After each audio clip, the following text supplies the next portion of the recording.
said, while Bob and I were trying to organise this service for work the last year, someone said to us, is it really important that for 100 years, is it relevant? The coal mining industry has gone. Well, I ask you here today to look around this church and tell me that this is true. Because I can't see very well, but I do know this church is filled to capacity. Stanley and District owes its very existence to the coal mining industry. In almost every village, there was at least one coal mine, and some had 2 or 3.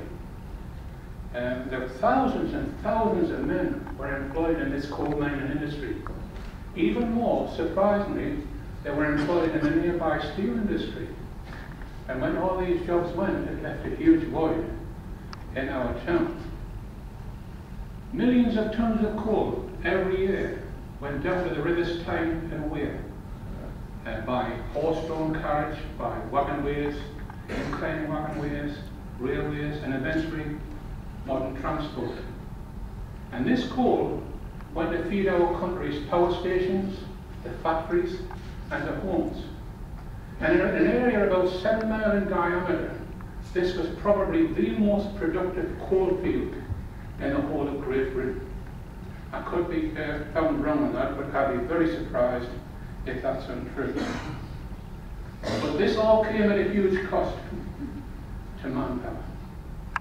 Thousands of men in our district were killed and seriously injured in the coal mining industry. Such was the cost of bringing this coal to the surface.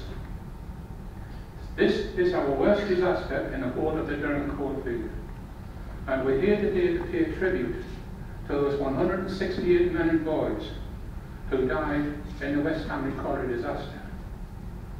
There were 2 explosions 50 seconds apart, and in those 50 seconds, about a third of the men were blasted to their death with the explosion. About another third were gassed and fell to their death just where they stood on the spot. And the rest were burned to death. Can you think of anything that could be worse? Just carrying out your daily task. When those men went to work that day, they would never dream that only 30 of them would be going home. But surprisingly, there was great bravery that day, as you can appreciate. The rescuers worked ceaselessly to get down the shafts to the men. And one of the seams, the Tilly seams, 34 men survived. And they were led to a chamber filled with breathable air by the experienced deputy Mark Henderson.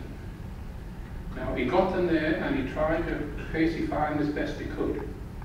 And if you can appreciate, they only had 2 lamps between them. And they were sitting there in that semi-darkness, some of them suffering from the injuries, most of them suffering from shock. 2 of them decided they were going to try and make a board for the shaft. They were followed immediately by a further 5. These men only got a few yards into the galleries and they collapsed and died of the poison gas. Henderson did everything he could to keep them together, and they talked on all subjects over the next few hours.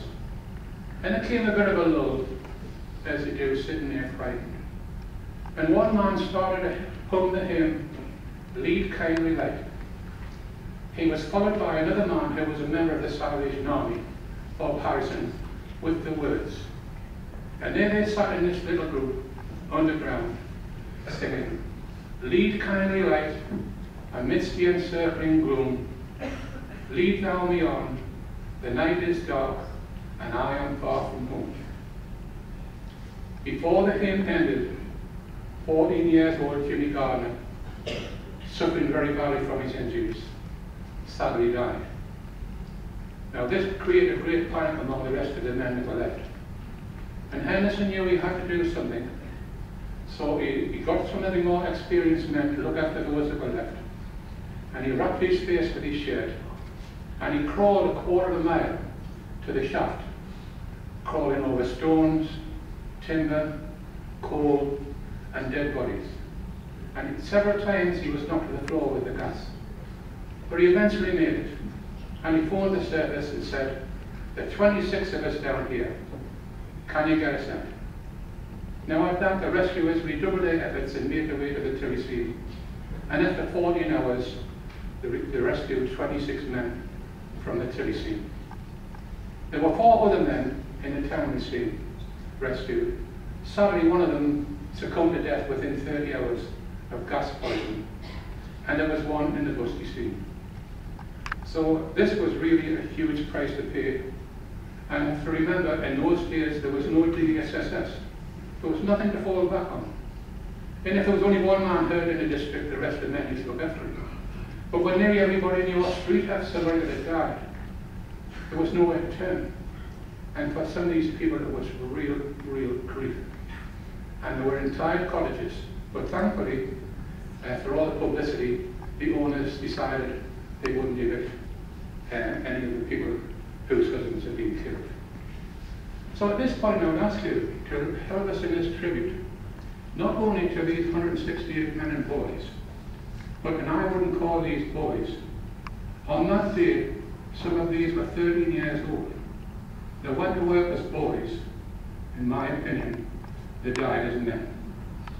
So not only do we want to pay tribute to the men of the West Stanley Colliery disaster, we want to pay tribute to all those in our industry, in our district, who have lost their lives or been seriously injured. And we even go as far as to say, if you worked in the coal mines, or your husband, or your son, or your uncle, this tribute service is for you. And I would ask you to join in the hymn, Lead Kindly Light. Thank you.